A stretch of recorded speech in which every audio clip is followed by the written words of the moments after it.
1972 एक नया देश अभी अभी आजाद हुआ था, लेकिन क्या सच में सब खत्म हो गया था या एक खामोश जंग अभी भी चल रही थी?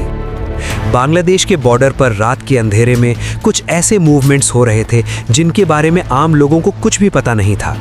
रिपोर्ट्स आ रही थीं कि पाकिस्तान आर्मी के कुछ trained elements secretly border cross कर रहे हैं, लेकिन हर रिपोर्ट को या तो दबा दिया गया या अनवेरिफाइड कहकर इग्नोर कर दिया गया।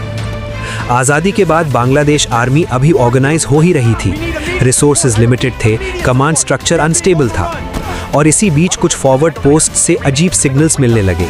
रात के समय गन फायर की आवाज़, अननोन पेट्रोल्स के फुटप्रिंट्स और कभी-कभी बिना किसी वार्निंग के छोटे लेवल के क्लैशेस।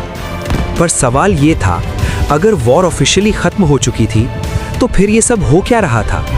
कुछ इंटेलिजेंस ऑफिसर्स ने इंटरनली वार्न किया कि ये सिर्फ आइसोलेटेड इंसिडेंट्स नहीं है, बल्कि एक पॉसिबल कोवर्ट स्ट्रैटेजी हो सकती है जिसका मकसद था बांग्लादेश को इंटरनली डिस्टेबलाइज करना। लेकिन पॉलिटिकल लेवल पर स्टेबिलिटी दिखाना जरूरी था, दुनिया को ये दिखाना था कि सब कंट्रोल में है।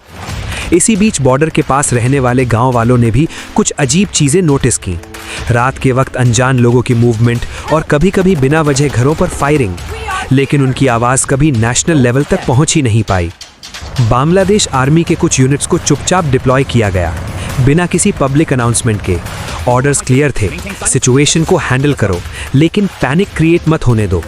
और फिर एक रात एक ऐसा एनकाउंटर हुआ जहां दोनों तरफ से हैवी फायर एक्सचेंज हुआ, लेकिन सुबह तक सब कुछ फिर से खामोश हो गया, जैसे कुछ हुआ ही ना हो। कोई ऑफिशियल स्टेटमेंट नहीं, कोई मीडिया कवरेज नहीं, सिर्फ फाइल्स के अंदर बंद कुछ रिपोर्ट्स और कुछ लोग जो सच जानते थे लेकिन बोल नहीं सकते थे। क्या ये एक प्लान्ड कोवर्ट ऑपरेशन था या सिर्फ पोस्ट वॉर केओस का एक हिस्सा? सच आज भी पूरी तरह सामने नहीं आया, लेकिन एक बात क्लियर है, 1972 में जंग खत्म जरूर हुई थी, पर खतरा कभी खत्म नहीं हुआ। अगर आपको हमारी वीडियो अच्छा लगे तो फिर चैनल को सब्सक्राइब कीजिए एंड बेल आइकन प्रेस करिए।